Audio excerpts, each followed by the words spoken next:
Hello, everybody. It is me, Pacific. Oh boy, am I going to get in trouble for this one. I can hear it now. Let me forecast this. This is NBC News with Lion Williams. Today's weather forecast calls for females to get very upset, butthurt, and tell me I'm misogynistic, chauvinistic, and hate American women. Okay, now that we know that that's in the forecast, let me go ahead and roll this beautiful bean footage, Bush's baked beans, because Pacific is rolling out another one because I have to think about this. Let me put my all-time disclaimer. Not all women are like this. Nawalt, that almost sounds like a tool brand. Nawalt Tools, skill saws, power saws, you name it. Okay. Here's something I want us to think about. I want to tell you about something that happened yesterday. I even talked to another driver about it when I got to my afternoon school because I was like, really? There's a street I was coming up yesterday. Very narrow lanes, very bumpy when you cross certain intersections, major arterials. I'm in the right lane in my bus and I'm slowly going, and all down this avenue I see another one of our drivers in the left lane. She is behind me. I'm going to describe she. She does not look like a woman. I'm not sure what she is, to be honest with you. She is female, but yeah, spooky looking individual. I have tried to be polite, nice to her, and I don't get chummy with her because she sits at a table of people that I would consider not very nice and not ladies. Yesterday, there was a car in front of her in the left lane. I saw my rearview mirror. The car didn't move fast enough, so she laid on the horn. And I noticed she was driving very aggressively, and I thought, oh, okay, now she's bound and determined she's got to get ahead of me. Well, traffic was moving such right and I couldn't go the speed limit because there's so many bumps when you cross major boulevards like Santa Fe and Broadway. It's pitted and chuckled, and if you go over that at 30, it's just, and it's bad. So I get across Broadway. The lanes are very narrow. There's the danger of touching mirrors, and here she comes. And my lane moves quicker than hers does. I get across, and she guns it. And got to get ahead of me. Bound and determined to get ahead of me. And very aggressive, very close to hitting mirrors, stuff like that. And I'm thinking, wow, really? Now, let me say something to my viewers. I'm a guy. And I'm not one of those that has to be ahead. I don't care if somebody's ahead of me. I don't care if a woman's ahead of me. All that so that she could get ahead of me at her afternoon school. And I tell you what, I had a real hard time biting my tongue. I wanted to go up to her and say, wow, driving a little aggressive and unsafe there. I don't think that's real cool. But we live in a funky age. In the workplace, I can't go up and say anything that offends a woman, but a woman can do things and say things that offends a man. And I walked around her bus. I looked at her. She had this stupid, arrogant, ha ha ha. And I'm like, I just thought to myself, so that was your big victory today, to aggressively get ahead of Pacific. Okay, wow. If that makes your day complete, all right, you get a gold star. I go to another driver that I am cordial with, and I told her what happened, and she said, some of the people that work here are scary. I said, you think? I said, I'm not even going to report it because nothing will be done. And I said,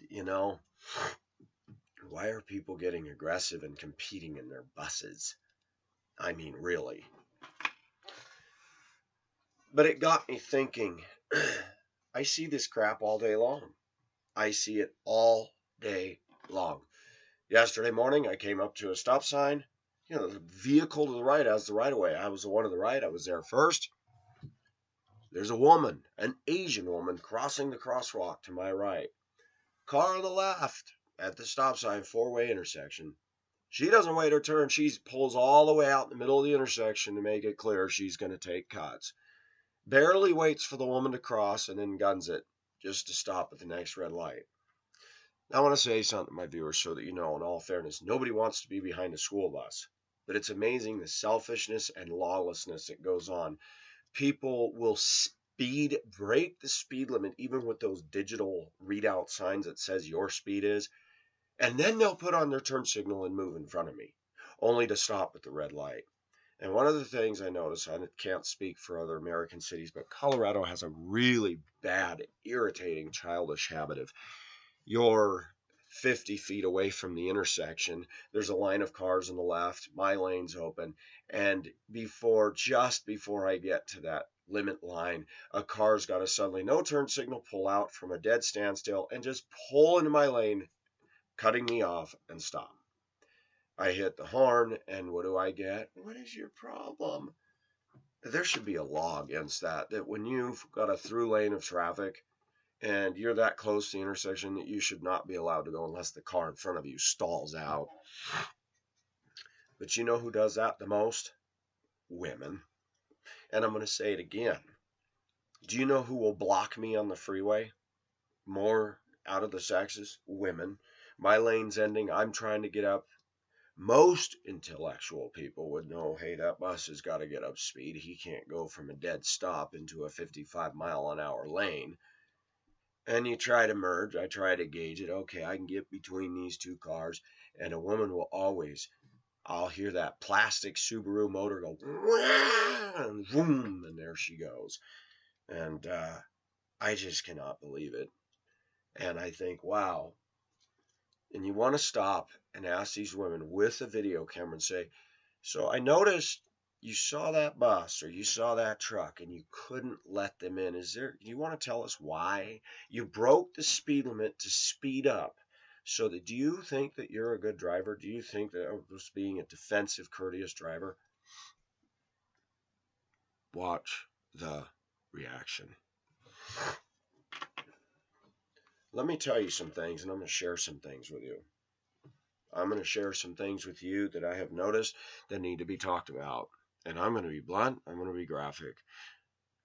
I was sharing with some of my coworkers that some of the people that are causing some of the problems on my bus with the attitudes, the foulness, rudeness, are black-skinned Muslim girls. I noticed that many of them don't believe in wearing deodorant, and they got their hijab and all their stuff on. Rude, I'll have to say, excuse me, but I need you to sit down. And they start getting mouthy with me. And one day I told a girl, I said, are you Islamic? She goes, yes. I said, why are you being rude to me? It's my understanding that in Islam, you ladies are taught to respect, especially authority. And the one girl responds to me, what has that got to do with anything? We're going to talk about something. We're going to talk about the mentality of a female once they get to this culture. We're going to talk about that when it comes down to me driving all day, I find, now there are aggressive males, don't get me wrong. But I find out of the sexes, I find that women tend to be way more self-centered than males. 99.9% of the time in this American culture. Now, I'm going to have to remind people of this periodically because women like to exaggerate. Not all women are like this. And I say exaggerate. I remember growing up with my mother. I told you all the story about my cousin and I getting stuck in an eddy in the river. And my mother and aunt and sister had drifted far from us. And I said, man, we were caught in this thing. And we tried to paddle. I tried to grab his inner tube and couldn't get out of it. But it swirled around by the long grass hanging down the bank, which was about 4 or 5 feet high. And I managed to grab the grass, and I said, you know what? Let me get out, and I'll pull you and the tubes out, and we'll just run down and catch up with them. We did. We got up onto the grass, went running along the riverbank, ran straight down, caught up with them. My mother's response, what are you guys doing running around all over the meadow? We were caught in an eddy. We were not running around. We ran straight down the river to catch up with you. Nope. She continued, you guys were running around all over the place. My cousin to this day says, oh, Pacific, you're probably running around all over the meadow. We do that as a joke, as satire. I was sitting in the break room a couple years ago, and a woman came in who's a little bit screwy, and she overheard one of my conversations with somebody one day, and it wasn't directed at her. I said, yeah, I like Asian women better. And the other person said, why is that? And I said, well, a lot of women in our culture are very nice. The next day, that woman came in. I said, good morning. She was clearly crabby about something. I've never been rude to her. In fact, she's even always come up and given me a hug and, hi, how are you? It's so good to see you. But that day she was loaded for bear. She went off and started getting rude to me. And I said, whoa, is there something wrong? Don't you talk to me. You hate American women. And screamed in the break room. And I stood up very firmly and I said, you are out of line. And she started ramping up even more. And I said, you know what? I'm sitting here minding my own business and you come up and attack me. The lady at the dispatcher says, Pacific, just stop. And I listened to her. I just quit. And I walked away from this crazed woman and I went back over to dispatch and she said, I like you. I saw what happened. You're not out of line. Don't lose your job over this. Write it up. I wrote it up. Several people were called in the office. And that woman was talked to and said, you're off the beam. I haven't talked to her for 2 years. The other day she came to me to tell me somebody left their lights on in the bus. I said, okay, I'll take care of it.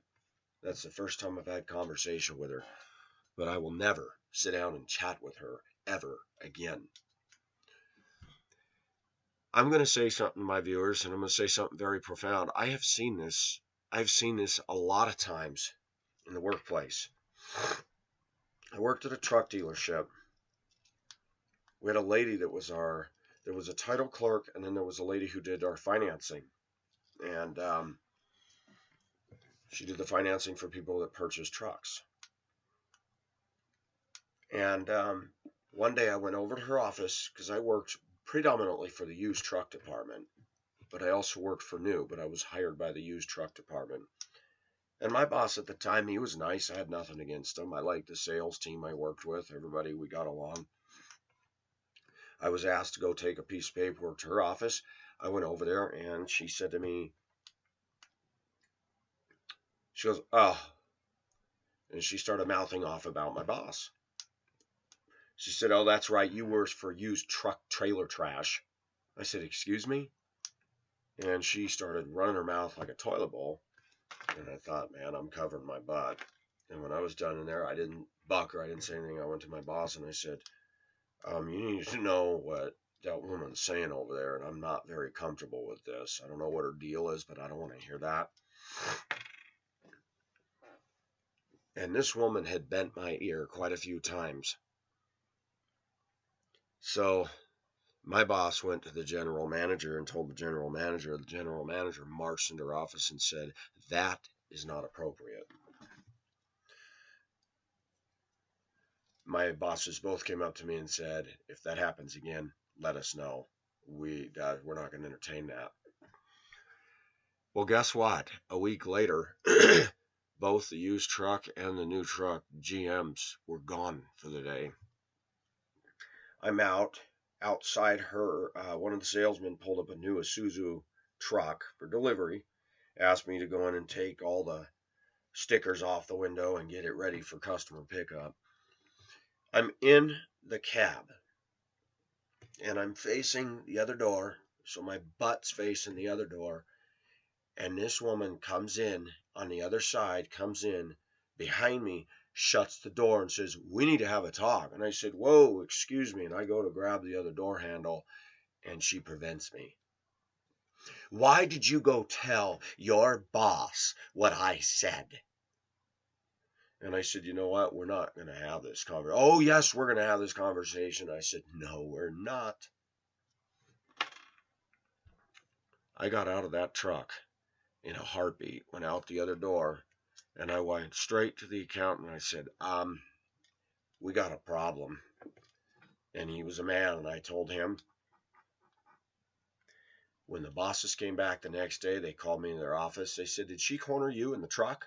I said, yes. And they said, wow. She was soon fired. I have worked with men and women all my life, and I have worked with idiot males. I will make that very clear. Men that are just jerks. I hate to use this word, but what most people would call pricks. But in my experiences, as much as I like women, as I get older, I start to see that women are a detriment in the workplace with males. I have an opinion that's forming deeper and wider that men need to go to work with men, and they need to come home to their wives. I know I sound pie in the sky, and for those of you that believe in evolution and don't believe in God, well, you're going to have to tune me out, because I come from a Christian worldview. Not because I think I'm perfect. I'm certainly anything but that.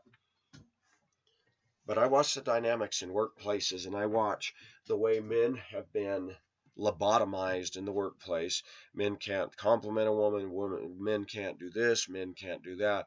And you have women, even in our workplace, they'll ignore me, ignore me, ignore me. I'll go out about my business. I'll walk in one day, and then that woman must be on her period and must be feeling horny that day, whatever. And she'll come up, hi, Mike. How are you? You never talk to me. What do you mean I never talked to you? I said, you never talk to me. I said, I figure, you don't want to be bothered. I just mind my own business. Well, you don't have to be rude. And this is what I learned. They draw you in. And I said, you know what? I'm not playing your game. I'm here to work. If you want to say hi, say hi. If you want to ignore me for 3 months, don't expect me to be warm, okay? This stuff goes on all the time. We were talking at work the other day about an employee who's a Seventh-day Adventist. Very pretty, and all the guys think she's pretty. Guys have come up and complimented her. I have. Because when I first met her, I didn't see the ring. Thought she was single. I said, you're very pretty. Oh, thank you. And then one day I said, your hair looks nice. Pacific, I'm married. Oh, I'm sorry. She does that. And I was talking to one of the gentlemen the other day. He says, I notice that she almost seems to flirt with us. And I said, you notice that? I said, I stopped giving into that a while ago. I said, you know what? She comes to me one day and says, my husband's not a Christian and blah, blah, blah, blah, blah. I said, well, that I understand. And there are times when she'll be really warm to me. Other times she'll be really cold. But then I noticed she was hugging other guys, mostly her ethnicity. And a gentleman came up the other day and asked me, he said, is that person married? I said, oh, yes. Well, it almost seems like she comes on. She's so sweet.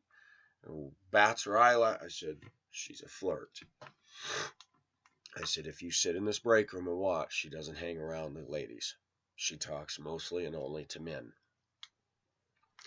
I said, when you see women like that, you need to run. But devout Seventh-day Adventist. And I see this with women that work there that are married. One woman who's an alpha female, who is ghetto to the core, shows her cleavage on a consistent basis, says how much she loves her husband, and then other people at our other terminal said, oh, she comes over here and comes on to several of the men. In fact, nobody at the other terminal likes her. That's why she left. And her own kind said that. This woman sports it, shows it, loud, uncouth, and all I could help but think was, what man would want to be married to this woman? And viewers, I watch stuff. I've watched stuff for 48 years. I got a good introductory lesson from watching my mother. I watched the way my mother treated my dad. I told you all about the time that we were going to go on a trip to Nevada. It was spring break in Mammoth. We had our aunt and uncle over, had a nice luncheon. After that, we get in the car. They leave. We get in the car, shut up the house, and we're going to leave for a week and go to Nevada on a trip. My mother got in that car and was in some sort of a funk over I don't know what, very rude to my dad, all the way from Mammoth Lakes to Carson City, Nevada. The tension was so thick you could cut it with a knife. In the motel room that night, it was tense. My dad tried to please her. Hun, what's wrong? And she would say his name. Oh, crabby to the core. Next morning, woke up, same thing. We went to Lake Tahoe. My mother was stiff, unapproachable, rude, bitey. My sister and I were told to go run around on the lake shore, and it was still pretty cold, so we didn't go in the water. And we both looked at each other and said, "What is up with Mom?" Finally, my dad come out of the car and says, "Get in the car, we're going back to Mammoth." I said, "What?" "Yep, we're going back home." We drove all the way with so much tension. And I remember that night, I hadn't even done anything. And I was upstairs, laying on one of the built-in couches, and my mother starts reaming me and yelling at me. And I remember that was the first time. And my dad came upstairs and yelled her name and said, "Leave him alone." She turned on him. They went out of the house, fought and argued outside. And I don't remember what happened. I think that my mother tried to get in the car and leave or something, and my dad grabbed the key ring out of her hand and threw it, and the keys went all over the place. This is the kind of household I grew up in. When we talk about nobody's perfect, but this stuff went on a lot. There was no love from my mother to my father. To this day, she put him in a separate building on the back of the house, but they play their little silly Catholic game and think that that's love. She has been rude to him. She has used him. He bought the house they lived in. His money single-handedly funded. So the next morning, my sister and I were asked to go out and find the missing keys all over the driveway. Then my dad came out and said, "Pack your things. We're leaving." "Oh, are we going again?" "Mom is staying here." We left. That was my first time seeing the Grand Canyon, so that was cool. We went all the way to Arizona. We came back to Mammoth. There's a brand new car sitting in the driveway. My dad comes in and says, "Whose car is that?" And all of a sudden, my mother was, "Oh, I don't know," all friendly.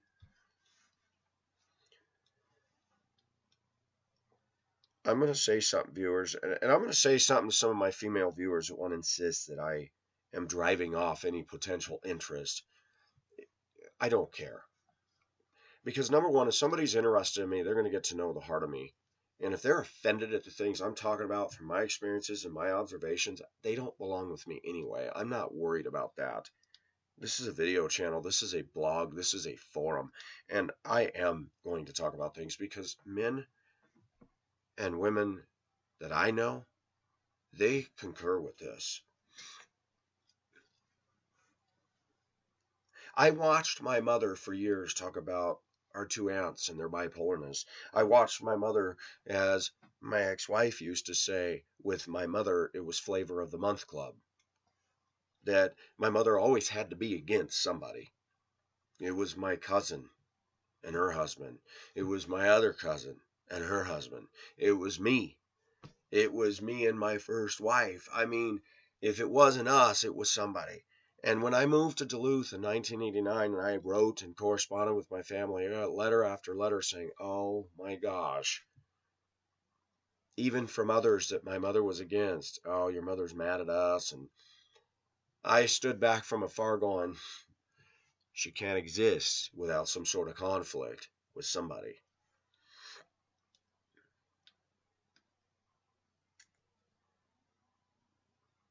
I grew up watching female teachers get so frustrated with me because I had too much energy. I've had to learn you cannot entirely control kids. You can get a reasonable amount of respect and control, but sometimes it's tough, and especially today. And in an education system dominated by female teachers and administrators, women still haven't learned a very important lesson. Boys and girls are different. Boys are not girls. Boys are not supposed to be girls. And boys do not do things always from an intellectual level. When recess hits, watch the boys. They can't wait to get out of the door. There are those rare exceptions of bookworms and what people call nerds, but generally that has happened because those boys have been pushed aside. Maybe their physique isn't the greatest or a little slow, and I feel for them. I was never good at sports, so I was laughed at. I was usually chased around, and most of recess was me trying to survive for my life without getting throttled or beat up. Most of the time, I hung out on the far end of the playground at Mammoth Elementary just to avoid getting into it with other kids. And I had my own pack I ran around with, and usually when I was with them, I was left alone. I remember one time somebody got a great idea and stuffed me in the center of a tractor tire and decided to roll me from the upper paved playground down an embankment down the football field, and I thought that'd be a good idea. Oh my gosh. I squeezed and scrunched in the center of that tire, and that tire went down. And I got to tell you, it was really fun, except when you hit bumps. There's no cushion.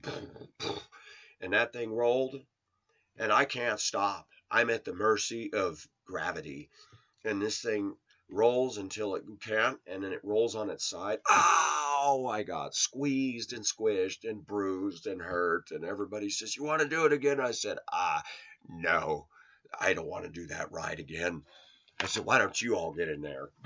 Oh my gosh. The people found me great entertainment because sometimes I complied with things and then I paid for it later. I'm going to tell you something very important, ladies, and you need to listen up. In every one of us boys and every one of us females we want acceptance. And all my life, I tried to live my life pleasing people.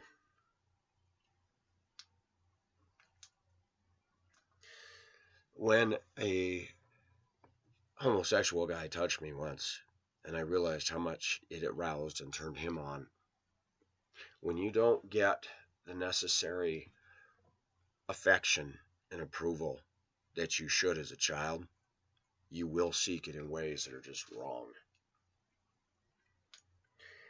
And I wasn't attracted to that man who touched me in the park in Duluth. Not at all. He was not what anybody would call handsome. But having somebody compliment me and my body and stuff like that, I admit, that was really wonderful at the time. Now, because I've been down roads and experienced stuff, that doesn't work anymore. You know, guy coming up and telling me that, I'm really like, no, dude, thanks for the compliment, but no, I'm not into that. I wanted my mother's approval so much, and I never got it. I still don't have it. When all this stuff came down with my son, I talked to my sister. I said, she goes, "Well, I told Mom." I said, "Big deal. She hasn't called." "Well, I'll tell her to call you." She sent one of her fake plastic texts, and I thought, I answered it,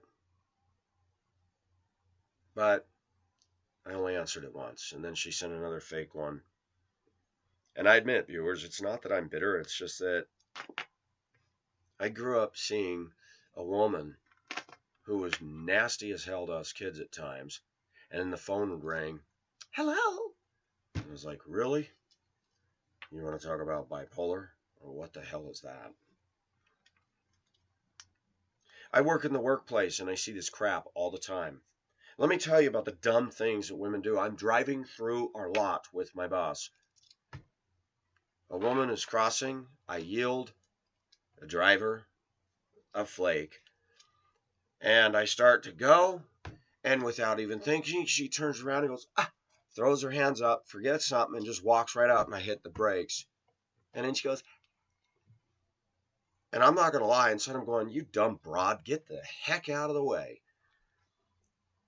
I don't just turn around and walk back out into traffic.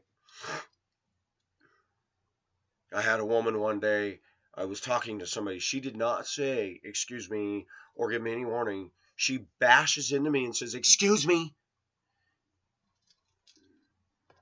And I walked up to her later, I said, was that necessary? Well, you were in the way. I said, you didn't say, excuse me, you just contacted with my body hard. I said, that was a bit uncalled for. Well, you should have seen me coming. I said, oh, I get it. I said, but when you guys stand in the way and there's 4 of us guys coming and you see us, do you even move? There is a double standard with females. They can dish out, but we better not. I've watched this all my life. When I worked at that truck dealership I told you about, we had another woman. She had blonde hair. Everybody thought she was hot, had her breast pushed all the way up at her chin, well endowed. She was a biatch. I mean, there's no other word for it. She was very good looking, but she was a jerk. I had never done anything to her, and she was rude to me. And I went into the boss's office one day. I said, you know what? I'm getting tired of this woman talking to me like this. I kid you not, viewers. The boss looked at me and said, Pacific, she's a bitch. There's nothing you're going to be able to do about it. She's a bitch. I said, you can't talk to her?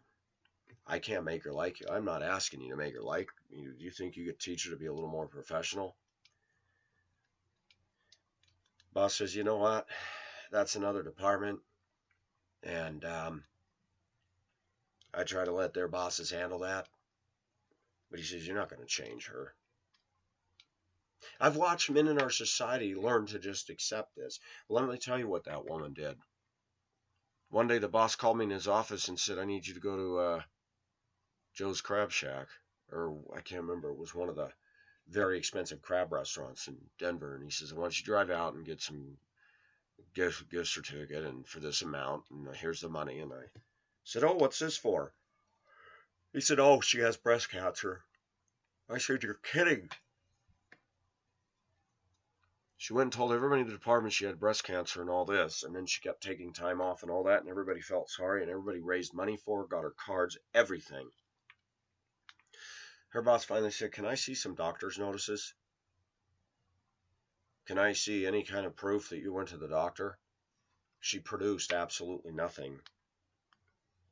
And then when he pinned her down on it, found out she had lied about the whole thing. Now, women, can you agree with me? We're going to lie to people about breast cancer, a very serious thing, elicit everybody's sympathy, and lie. She soon quit after that. Good choice, ding dong. See, what I don't like about a generation in America is we've allowed laws to protect women like this, but not us men. I'm going to tell you where I work, we have a number of Hispanic women, overweight. You look at their face, they look like they would punch you in the face. Office people. Not going to tell you what positions they're in. Many of us have talked to their superiors about it, and this is what we get. Well, that's just the way they are. If you saw how much work this person does, what about us? We're on the front lines. We're dealing with traffic. We're dealing with road rage. We're dealing with kids.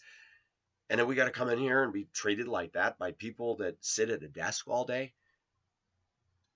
Now, viewers, don't think I'm minimizing their positions, but they are sitting at a desk all day. Liability does not sit on their head when they're in the chair. Liability sits on your head when you're in a moving 40-foot object where you could run over people, you could hit people. It's different. We have women that are Hispanic and they are racist to the core. And it shows by the way they treat me.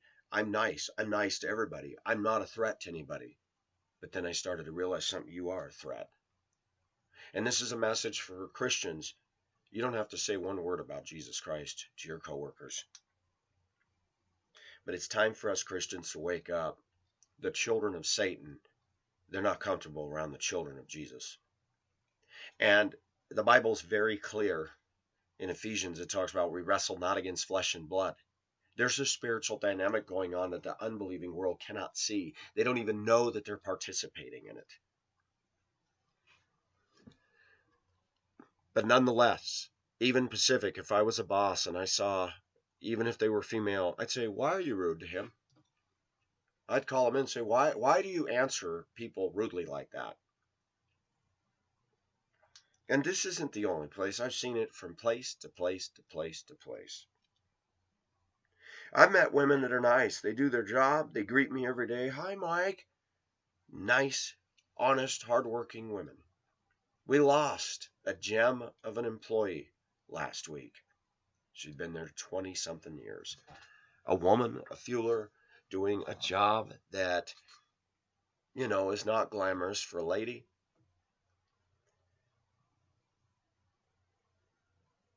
She is faithful to her husband. She was a good employee. Not one person that I know of had anything negative to say about her. And I walked in the break room out loud in front of the alpha legend in their own mind female, said, out of all the women that work here, she is truly the best for employee. The best. And several of the guys said, yeah, we agree. She never flirted. She never wore provocative clothing. Nobody knows what she looks like underneath, mostly because she wore mechanics coveralls and the button-up shirts with the company logo and stuff. But she was always cheerful, always helpful, a go-getter. When dispatch called on the radio, her unit number in the service truck, this bus is having a hard time starting. It's in the space. Could you go see? Yep, I'll be right over there. 17 below, she's out there. I heard a woman yesterday, and I want to contrast that. I heard a woman call in yesterday. It wasn't that cold. I mean, it was cold. It was chilly. And she sounded like she was going to cry. I'm driving my route in the heat. There's no heat at my bus, and this is really hard. And I know it's all in what you're used to. And I think about northern Minnesota. Women up there got up and it was 38 below, and you didn't hear a darn word. They drove their routes. It's all relative, I know. One day we had a particularly icy day, and after the morning routes, when the boss came in to have a meeting saying, I'm sorry we didn't have sand on the lot, the sanders were broke down, we had a lot of unforeseeable problems came up, and one woman got on her soapbox and was complaining and bitching and bitching and bitching. I don't want to fall like last year. And I want to say, did you just hear what she said? This was something that nobody guessed would happen. Well, we need a safe environment. If you want a safe environment, go home. Let us men handle the ice, okay? I went out to my bus that afternoon and said to another driver, I said, did you hear all that in there? And he looked at me and said, that's what happens when you get a bunch of damn women in the workplace. He said, did you hear any of the men complain about it? Even the old ones that have a hard time walking on that? I said, not a word. And I said, just kind of underscores that men need to go to work and women need to take care of the home, don't they? I don't like loud, obnoxious, I'm impressed with myself women. I look at the women that are the loudest in our break room, that are all that and a bag of chips in their own mind. Not one of them is as tough as the fueler that just left. Not even close. The scary women that look like male wannabes or trolls or ogres, not one of them is tough inside the way that fueler was. Consistent kindness, consistent hard work ethic, never complaining about the cold, the weather, just coming to work and doing her job, staying out of the crowd, never flirting or cheating around on her husband. And yet many of the women I work with, and I'm not going to mention positions, one's been through the entire mechanic shop with almost all of them. There are things that I have heard. There are things that many people have said. And it's like, wow. This woman is overweight. She is not attractive at all. She thinks she's all that in a bag of chips. She has an edge. She's rude to me. She's rude to several of us. And I'm going, what did all these guys see in her?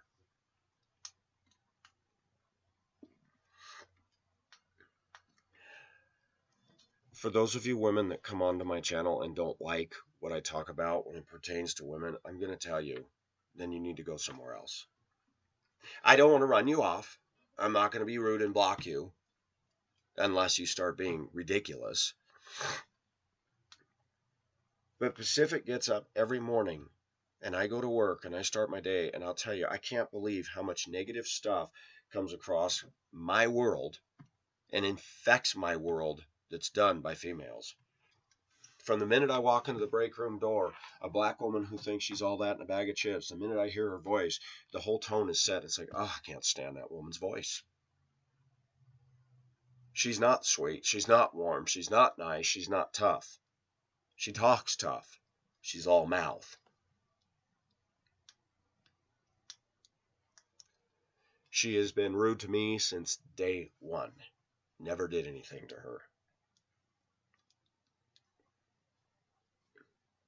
There are women, her and several others, that seem to get a free pass.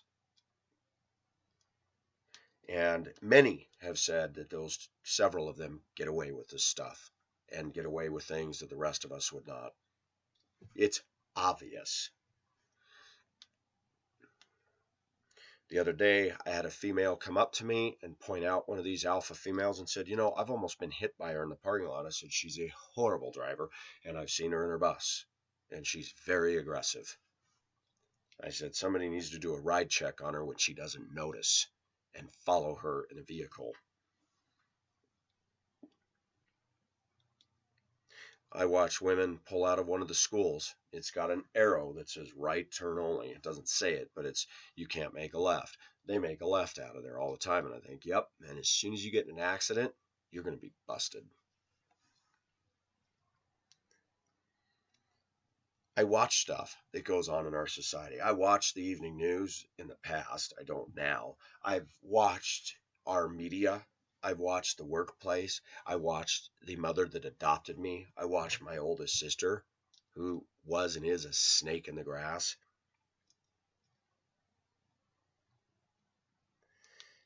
It's interesting that when I read in the Bible about Jezebel, and we use the term a Jezebel spirit, and I think that most American women are infected with a Jezebel spirit to this day. I have seen a lot of older women that did not have to work other than take care of the home, and I'm not minimizing that. Please hear me out. They did not have to go out and earn the cash. Their husbands bought them homes. Their husbands let them have free reign of the kitchen and the house. And those wives bitch the most and have torn down their husbands the most. I watched it happen in my own family. My grandmother talked bad about her husband. And I know there was some trouble there. But he provided her a home, provided her a house. She raised the kids. And every time a woman and a man get divorced, all I heard in my family, I heard an aunt run my uncle down. My uncle had never done anything to us kids. And we kids grew up hearing about uncle. An uncle who's a principal of schools.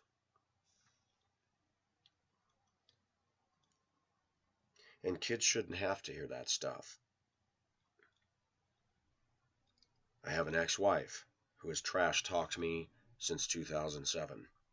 Said things that were untrue.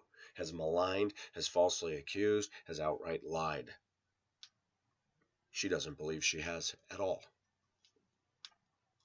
That even if any of that had any validity or basis to it, where's the maturity level in saying that kind of stuff to your son and deliberately infecting our son to the point he's gotten to now where he made threats?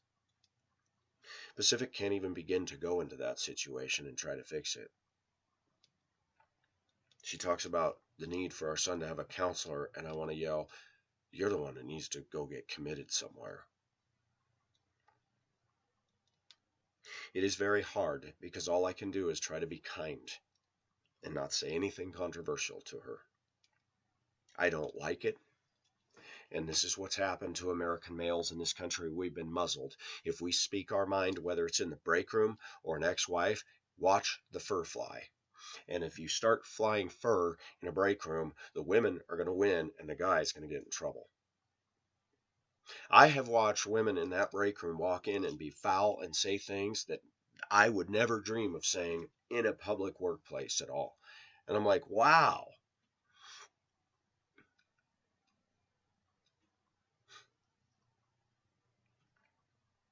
I have watched women get away with stuff that no management should allow. One controls the kitchen in the break room, has commandeered several cupboards, signs all over it with her name on it. Anybody even opens that cupboard, she's all over it. That's my stuff. And I said to one of the employees one day, somebody said, wow, you know what? She's really possessive. I said, if I was a manager and I was in charge tomorrow, I would box up all that stuff. I'd come in early in the morning, I'd box it all, and I'd put it on the counter and say, get this stuff and take it home. This kitchen is the employee's kitchen and nobody's going to own it anymore. We're done. This woman's not ladylike at all. And what's sickening is the guys go crazy for her. She's not sweet. She's not warm. She's not kind. Her friends that she hangs out with would slice my back out with a knife if they had the opportunity.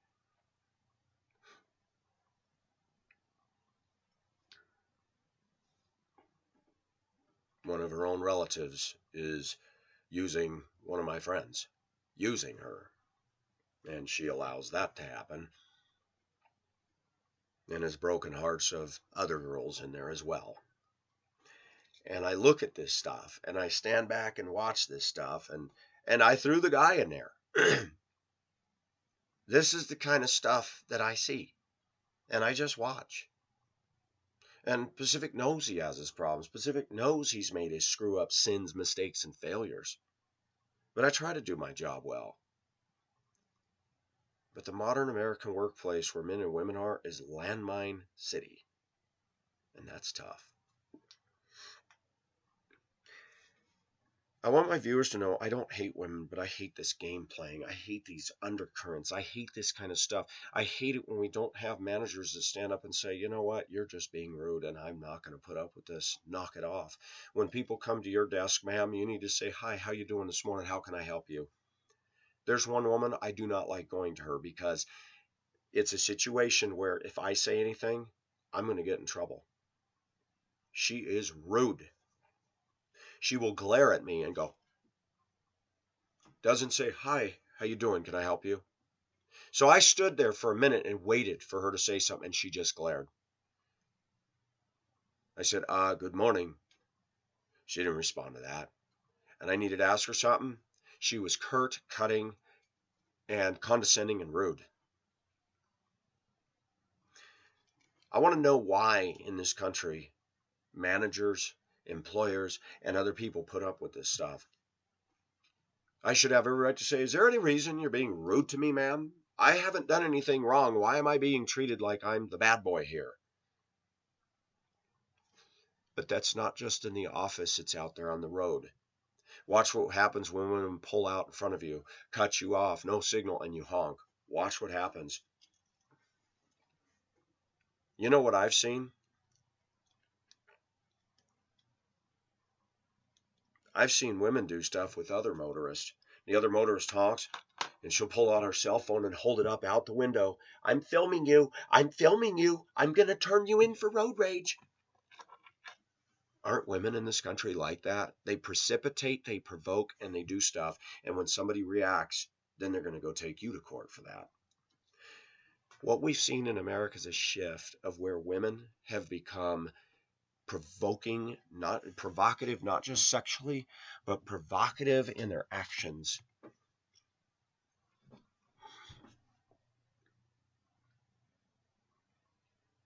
I have watched women most of my life really exaggerate. They'll take something and twist it so out far from reality. And I have reacted to that. I'm like, that is not what I said. That is not what I did.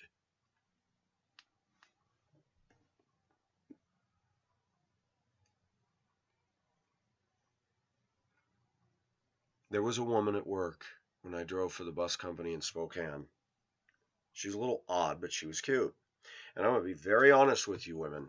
I'm going to be very male in what I said. So if you think this is TMI, you might want to check out.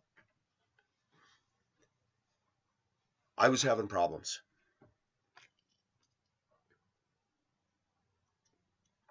I had come back from Hong Kong, and that was a disaster. That was trip number 2. There were 3 trips. I had bit the bullet. I had married her. And coming home every night, she argues with me on Skype and is rude. Why are you not here? Why are you blah, blah, blah, blah, blah.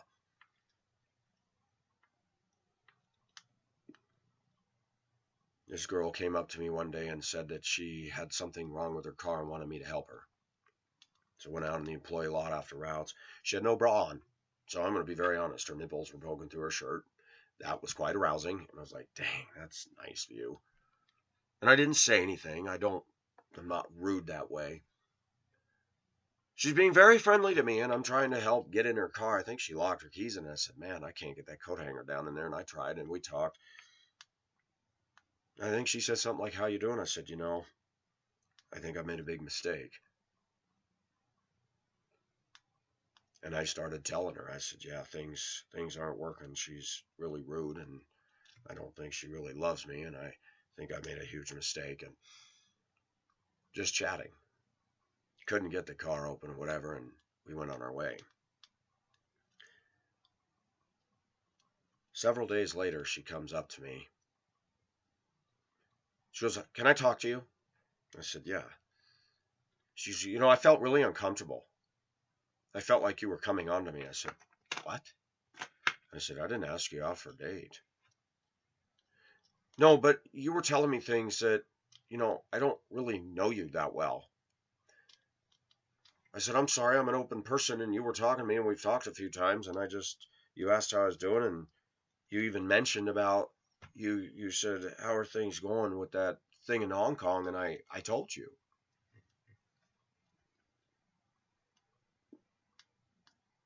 You know what I wanted to say, viewers? I want to say, okay, you come up to me, no bra on, you're smiling, hi, can you help me? And what is going to be my center of attention? Your nipples.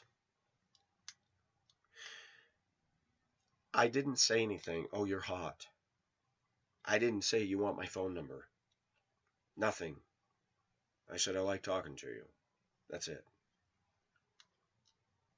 And why 3 days later? I said, I'm sorry, I was telling you things. Well, I felt really uncomfortable. I felt like you were trying to come on to me. I have a boyfriend. I said, yeah, and I'm married. And I said, I was just telling you about some of the stuff I was going through. I said, you know what? I'm not even going to worry about this. I said, no problem. I just won't talk to you anymore. It's that simple. And she wanted to go on and on. I said, you know what? There's nothing to discuss. I won't talk to you. Goodbye. If I were to sit down and unpack how many times women have pulled this crap with me, women that don't give me the time of day. A woman that worked at the bus company in Duluth, everybody lusted after. Blonde, the hair, the tanning salon tan. She was typical blonde, very good looking. All the guys thought she was cute. She loved the attention all the guys gave. She loved all the guys coming on to her. She flirted. One day she and I were asked by the boss to gussy up and clean up the inside of a school bus. It was going to be used for a school bus rodeo, so they wanted that thing to look puss. So she and I were in there cleaning. I'm in the back, she's in the front. And we're talking, and she says something, I notice you don't say hi to me much anymore. I said, well, I said, sometimes I get my funk. Well, seems like you're ignoring me. I said, aren't you married? She goes, well, I am. But she says sometimes I don't, feel very appreciated. Here we go. Let me say something about women. And I'm going to say it. 99% of them that I met are attention whores. The others, they're either well-adjusted and faithful to their men and things are fine, or the others are wallflowers. They don't want to be noticed. But as I started to talk to her, this hot-looking woman told me that she didn't feel she was pretty. I put the broom and my cleaning bottle down. I said, run that by me again. I said, every guy in here thinks you're hot. I said, I think you're good looking. I said, you got to hang up about your looks. She goes, well, my husband doesn't make me feel that way. I said, well, then maybe you ought to talk to him. I've tried. I said, then maybe you ought to go look at either divorcing or get counseling or something. But I was shocked to hear a woman say that. Years later, when I came back, she was divorced and she was really not pretty anymore. All that tanning had ruined her skin. She had gained quite a bit of weight and she'd gained even more of a nasty attitude. And I was like, wow, nobody's going to want you now, Toots. People get mad when I say these things. And it isn't men who get mad, it's women. How come women can say all kinds of things about us guys? Stuff like, oh, you're a man, you probably don't know how to hang pictures. Or you're a man, you don't keep a house as clean as we do. Can I say something? Out of every bus in that lot, there's one other woman who keeps her bus clean. And the bulk of the women out there, the bulk of the females out there don't keep their bus as clean as I do. And I'm a guy, inside or out. I've had other women come up to me and said, when it gets close to bus inspection time, I'm going to pay you to clean my bus. They don't even want to do it themselves. And it takes work. You wouldn't think. You think you just sweep the bus. You ought to see what kids do to a bus. I mean, gooey, sticky stuff and wipe their nose and put it on the seats. I mean, I wipe my seats. I wipe the edges that the seats attach to the wall. I mean, I'm wiping stuff. The back bulkhead. Some kid will open up. Something goes all over the back of the thing. Yogurt, whatever. I mean, it's constant maintenance.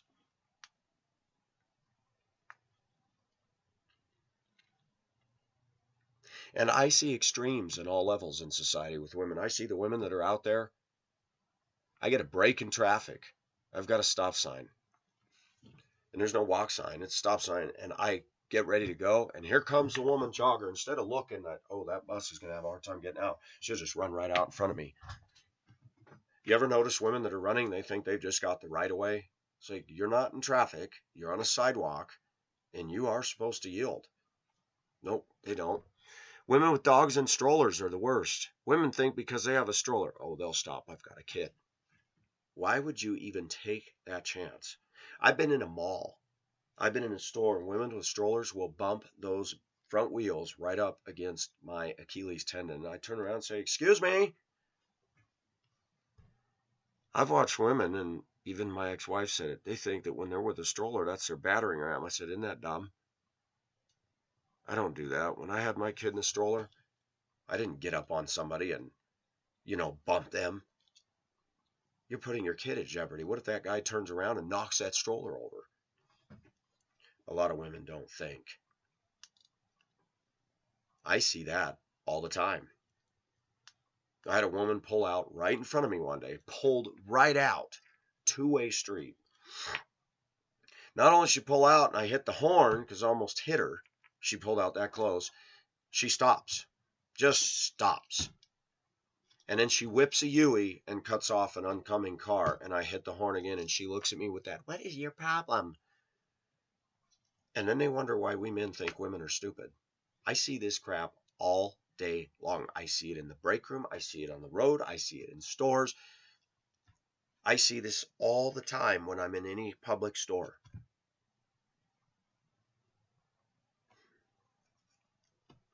I see women that they see somebody is coming down the aisle at a pretty good clip, and then they'll suddenly move their cart right in their way, and then turn around and look at them. It's like, what, are you begging for me to play the bow down to you game? I'd be honest.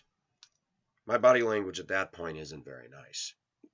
I'm not going to hit her or anything, but I will just, if I've got 1 inch between me and her car, I will zoom through there. I won't say, excuse me. I won't say nothing. It's like, you know what you're doing. And you know what they'll do? And I won't even look. And then I'll hear, that was rude. So yeah, so was you putting your cart in the aisle when you saw me coming. Ooh, just like you threw the cat in the swimming pool, huh? Why do women do that crap? I've talked to men at work. I've talked to men at work in the last week, and we've been comparing stories. And I said, "Do you notice it's getting worse?" They said, "Oh, yeah." Feminism has done wonders for this country, hasn't it? The women can be fat, tattoos, gross, hygiene bad.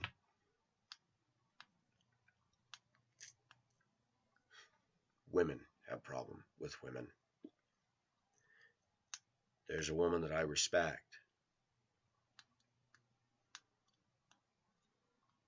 She called in on the radio yesterday and said, "I need you to pull my video. I'm having problem with my para." When I heard that go over the radio, I was like, uh-oh. I know this woman.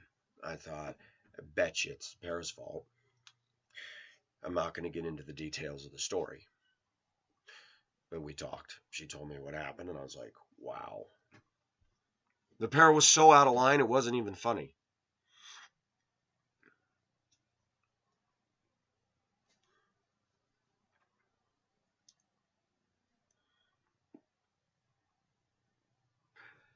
I had a woman this week come on to me. She rode my bus for a couple mornings as a para. She just started. She told me, "I'm interested in you." She's older than I care for, and she's not my type. I was mildly curious, and I told her. But the more I talked to her, I noticed she said, "Man, you got a lot of energy." And just when she kept saying that, I said to her very politely, we had no kids on, I said, "You know, my energy is not something a lot of people can accept because I'm driven." "Oh, no, it doesn't bother me." I said, but it would. And I did everything I could. She wanted my phone number. I gave it to her. She hasn't called at all. She didn't come to work yesterday. I was like, "Oh, that's interesting." I'm becoming a little more don't jump just because somebody's interested. I don't want to date somebody older than me, honestly. And I don't want to date somebody that isn't energetic. Now, I don't expect them to be just like me. I need to say that to my viewers. I don't expect somebody to be able to go and walk 26 miles at a crack. I don't expect somebody to walk at my gait. That's not reasonable.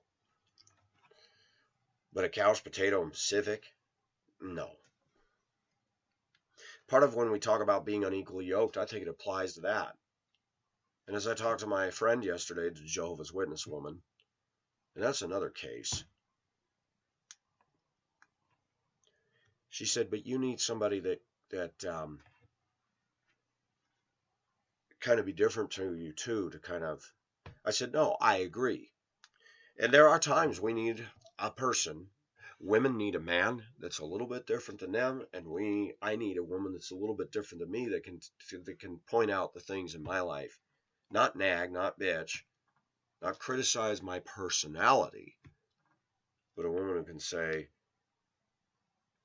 that can cause me to live a little more like I should." And I should be able to do that to her. Too many relationships that I've had with women, they were really good at telling me what I needed to fix, what I needed to do, and being very spiritual about it. But the minute I turned around and pointed that light of God's truth on them, the fruit of the Spirit didn't come out of them at all. I tell you these stories, and I've got a cargo ship load more of kind of stuff I've seen in the workplace.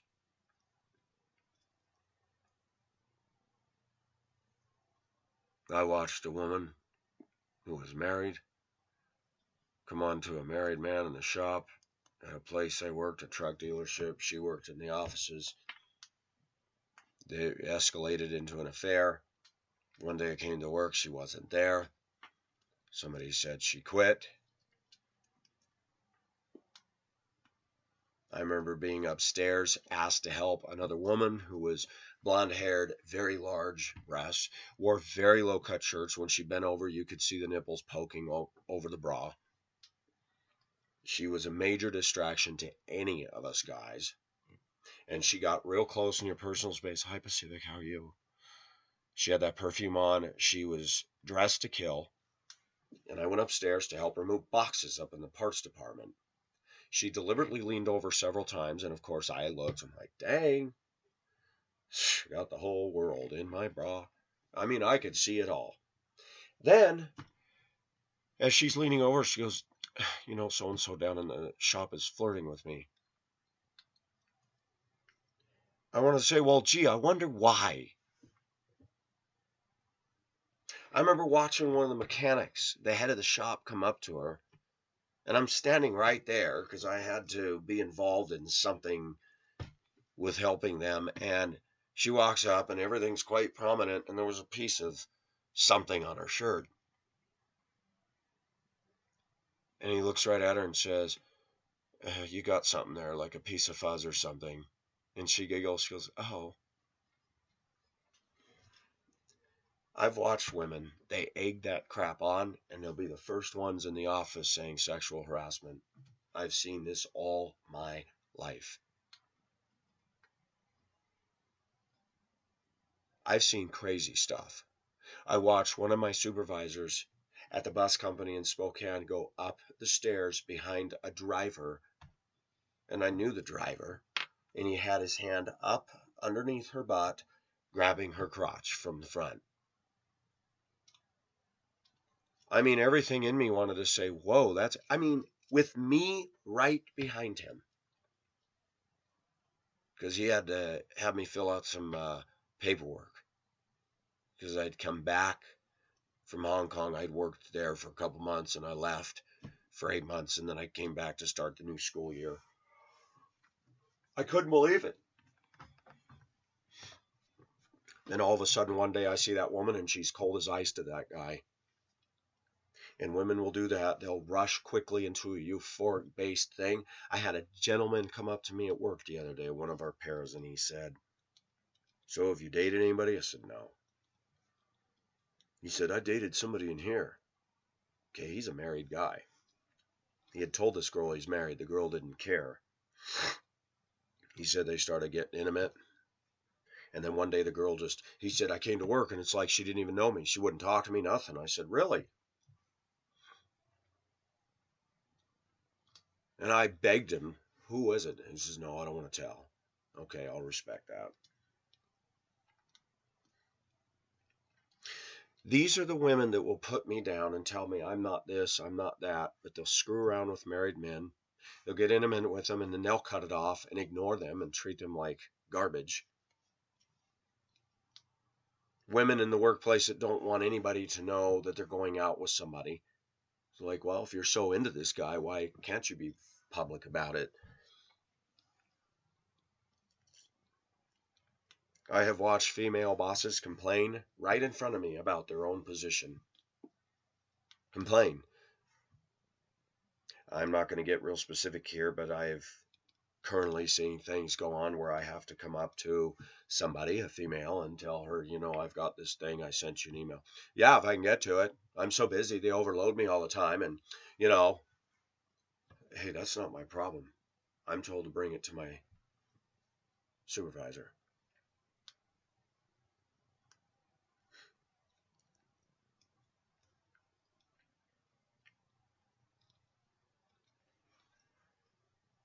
Women tend to be more emotional and less objective.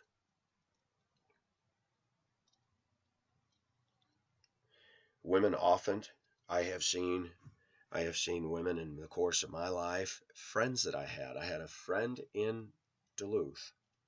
Her name was Gloria. She was very good looking.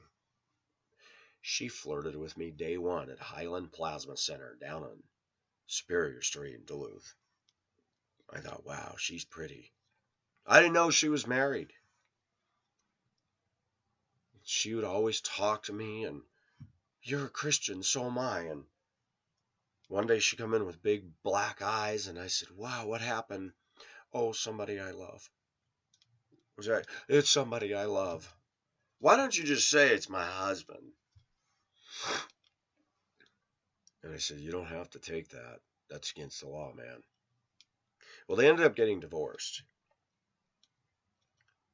Then she started seeing me. We never dated. She was different. Very good looking, but she was different. Came over to her house. She had 2 out-of-control toddlers. I'd be sitting there. They'd take an apple and bite big chunks out of it and stuff the apple in the VCR where the tape goes. I watched the girl go into the fridge, grab a brick of cheese, rip the wrapper off it, and, go, and throw the thing on the floor. They went into the closet where she had all the wrapping paper and Christmas stuff and went crazy, tore stuff up. I mean, all this right in front of me.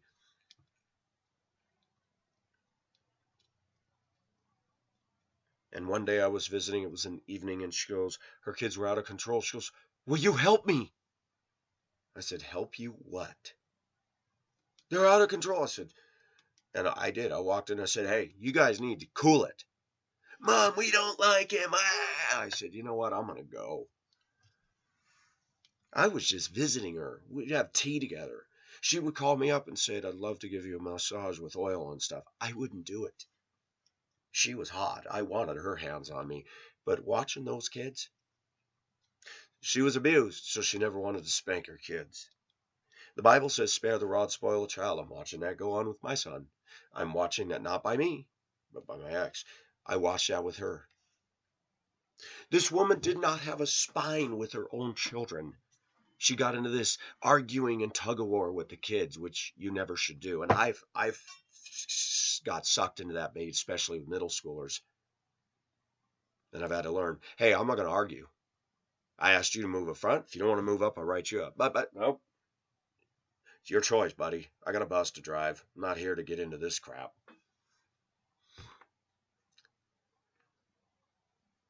One day I was sitting in her car. We had gone on an outing, went swimming and stuff. And this is an example. She was hot. She had on a bathing suit. She was well endowed. I was like, oh my gosh. Everything in my mind was not pure at that point. But watching the way she was with her kids was very enlightening. Yep, drop dead gorgeous. But how'd you like to inherit that mess? How'd you like to have your few antiques and your Titanic book collection and have those kids? Listen to this. I kid you not. She didn't lay it down at all. She came over to my house one day. She rode her bicycle with one of those tow-behind baby carriage things. I lived in an historic antique mansion. My place that I was in was furnished with the ladies' antiques, and of course I brought my own things. I had a nice bookcase built for me by a friend, and it was all my ship memorabilia. Those kids come upstairs, and the first thing they do is go and start grabbing. I said, I walked right over and said, that stuff is not for people to touch. I didn't scream, but I was firm. Mike, they're just kids. I said, Gloria, I've seen what your kids do. This stuff is irreplaceable. I do not want them touching it. She got huffy with me. I watched this stuff with my ex-wife. I've watched this stuff with women who don't have a spine where they need to have it. They'll have a spine where they don't need to have it. So we come back from this outing. I'm sitting in her car. I didn't smell anything. I didn't notice anything. And she's talking to me. It was so beautiful today. And we're talking. And then all of a sudden, there was a momentary pause. And then she introduces something else. And then she turns around and she goes, I really need to go because my kid has messed her diaper and I need to change it. And I mean, exploded. Oh, I'm sorry. I didn't know. See ya. Get out of the car, shut the door. And I was like, what the hell just happened there? I'm going to say it. I have seen weird stuff with females. I have seen bizarre stuff with females. I have seen inconsistent weirdness. I've seen them not have a backbone where they need it. My ex-wife has had no backbone with that boy. It's either spoil him one day or scream and yell at him the next. There's no centralization or centrification, centering. And Pacific has its problems, but I try very hard to learn and watch. The last 2 days, the Monday and Friday, the boys just made a mess of the bus. Yesterday, the girls made a mess of the bus. And that causes me to go, okay, how can I solve this problem? So put all the girls in the back of the bus. And I learned something. They had taught us to put the boys on the left, girls on the right. With that route, it doesn't work. They're grabbing across the aisle, throwing stuff. So I said, here's what we're going to do. I said, I'm not going to play this messy bus game anymore. I said, you guys, obviously, it's obvious you don't care. I mop it, I keep it clean. That doesn't matter to you, but it does matter to me. I said, so here's what we're going to do. I said, when we get to your stop, nobody's to get up. Because there's 20 kids that get off at a stop. There's 3 stops.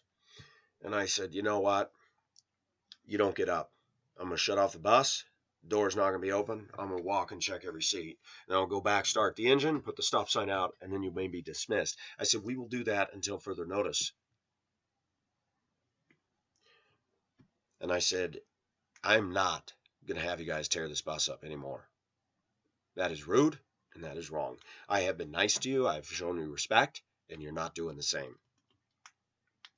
And I said, and you boys, every day you're up out of your seats, standing up, moving, getting up when I'm driving.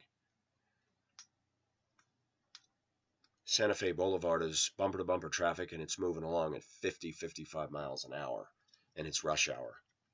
And a kid decides he's going to get up and wander around. No. I said, I have been nice. Sit down, please. Sit down. I said, today I'm done. I said, you guys obviously aren't taking things seriously enough, so I'm going to ratchet it up. We're done being Mr. Nice Guy. You boys stand up. I'm not warning you anymore. You've heard me say this, so don't start whining about it. I will call you up front. You give me your student ID. I'll write your first and last name down, and you will be written up. How many of y'all understand me? I didn't get 3 minutes past the school, and this kid is up and out of his seat. So come here. Stop the light. Come here. I need your student ID, please. Really? I said, you're not taking me serious. I said, this is serious. I am writing you up. Nobody got up for the rest of the route. Pacific is a nice guy, but we're living in a different age with kids today. And you want to know where some of this permissiveness came from? Women. Women that spoil their kids, women that put them in front of a TV set as a babysitter, and women today that themselves are addicted to cell phones and textology and all this stuff, and they're content with their kids being addicted to their tablet, iPad, Kindles, whatever. Most women I have seen that were stay-at-home moms, they did all the cute, fun stuff with their kids, but when the kids became teenagers, they didn't want to do anything with them anymore, and the kids go off their own way, and they're drowning themselves in social media, and as long as they're not bothering mom, she could care less what they're doing in their room. Pacific Ocean Asia does not hate women, but I tell you what, I don't like this stuff. I've had a gut full of this all my life. Women that will not say 3 simple words, I am sorry, and mean it. Women that aren't broken anymore, but women that play victim all the time. Women that blame everybody, but never hold the mirror up to themselves and take a long look and say, you talking about your ex in front of your son and trash talking him over and over and over. Did you tell your son, oh, I think it'd be good for you to go to Hong Kong. That'd be the chance of a lifetime. And as soon as I get over there, I get a barrage of emails. You've abandoned your son. You've abandoned your son. When I moved to Washington, I said, I'm going to go be my family. I need some healing. I think that would be great. As soon as I get there, emails, phone calls. You're a piece of dirt. You're a piece of crap. When she had problems with our son in school because his son was messing around in class, that was my fault. Then she called to tell me that the teacher was an arrogant SOB. I said, who was the teacher? She told me. I said, I worked with him. He's one of the best teachers there. I said, give me his phone number and I'll call him. Or his email. I saw the email that he had written my wife. This was in 2008. I read the email, and the teacher was very direct, said, it seems to me, and called her by name, that you seem to want to find fault with everybody else except yourself in this. Your son has done this, this, this, and this, and I know what's going on. I called him, I emailed him, and I said, can we talk on the phone? He said, yeah. We talked, and he said, yeah, I remember you. You were a good worker here. I said, well, I got divorced, and there's always going to be problems with that. And he says, I understand that. But he said, what I've seen with your ex-wife is that she's not doing what she needs to do and cracking down on him. And she wants to blame me. She wants to blame the other kids in the class. These other kids in the class, I have dealt with them when they have behavior issues. but your son is taking this way beyond what the other kids are. That's what happens when you have a mother say your dad's a piece of crap, he isn't there, and because he isn't there, you're suffering. The kid learns to say, oh, I have an excuse to be bad. My dad's not here. It's called conditioning somebody. Women are classic at this kind of stuff. I have met more women that suddenly feel they need to be on meds, and I heard her say it.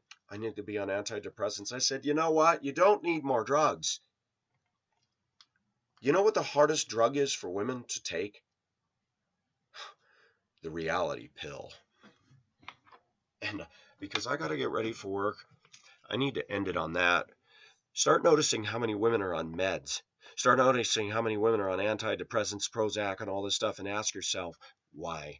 And then those same go out and drink. And then they get in cars. Pretty scary combination. I know for a fact that it's in myself that if I let my emotions overrule me, chances are that's when I'm going to get in big trouble. Most women do that all the time, and they don't seem to understand why society reacts to them the way they do. I'm up against a wall.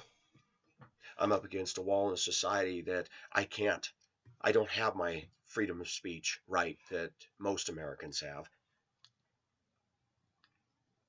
When I walk into a break room and an alpha female black woman who is nothing short of ghetto trash, when I'm minding my own business, yells out, I used to think you were weird, but that guy's got you beat.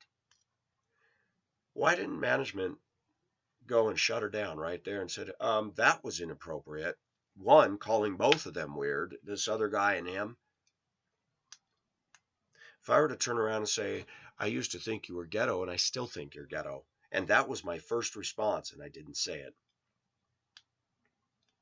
How come guys can't respond to what these women are projecting?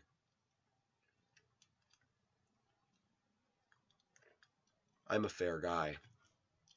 Years ago in Duluth, there was a girl who was well endowed, very pretty, but well endowed. I went to stop at her stop, and a guy on the bus made a comment, look at her watermelons. And I was just getting ready to say something. She got out of her seat, and then he stuck his foot across the aisle to trip her. She tripped, caught herself on the seats, and turned around and went, and hit him. Bus driver, did you see what she did to me? I said, yep. I said, I also heard what you said before she got up, and I saw you trip her. I said, one, that was sexual harassment, commenting about watermelons, and you sticking your foot out. I said, I should write your butt up for that. That was when you could say that. And I said, I think the punishment fits the crime. I said, if you want me to write her up, I'm going to write you up for precipitating all of this. The lady went to get off the bus. She said, thank you, sir. I said, absolutely. I'm not going to write her up for that. No way. Now, Pacific, aren't you against women being violent? There's some guys that do things that provoke women, and I'm going to support a woman for stuff like that every time.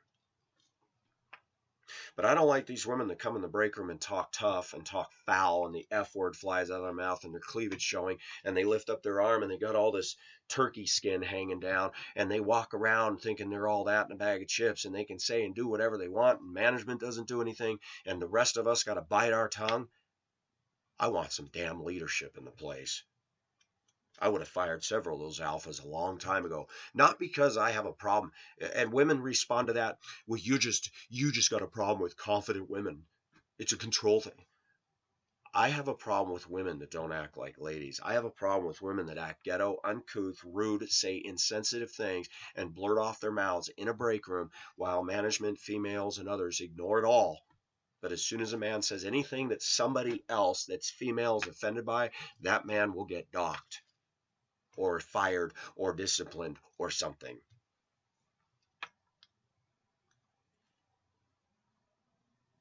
There are things that I've seen in workplaces that if a man had done the same thing that woman had done, it would have been automatic termination. No kidding.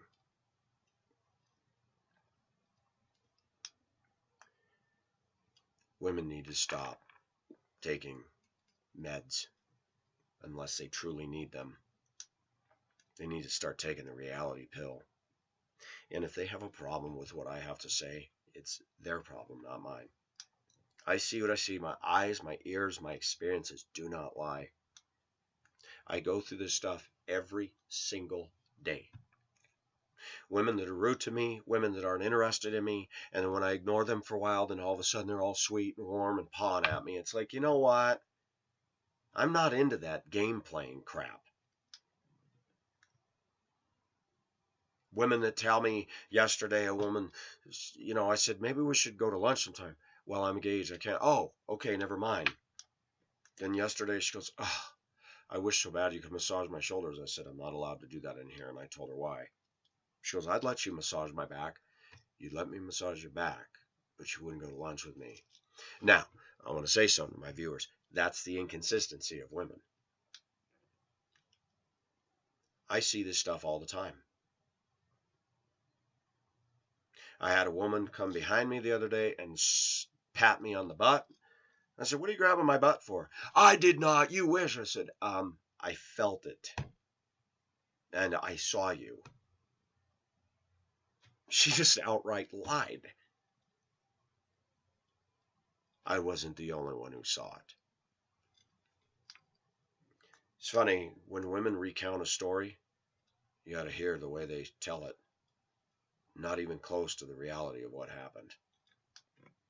I don't know why women embellish, exaggerate, and pad stories, but I see it all the time.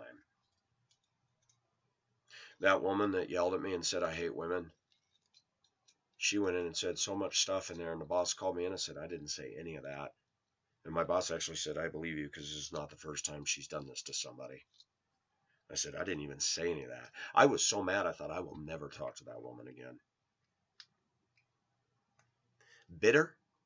I go through my life. Every day is a new day. The Bible says his mercies are new every morning. And the minute I walk in that break room, there's this toxic sludge oozing all over the place with a lot of bad females. And I got to start my day like that. I can see why driving a bulldozer in a landfill would be very appealing.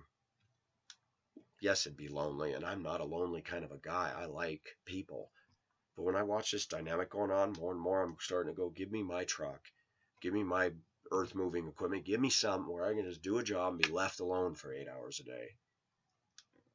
The way our society's getting, the way females are becoming, I'd rather go work my job with single-minded purpose and not be distracted by lust, women dressing inappropriately, women teasing, flirting, leading on, and being cold. I hate all that.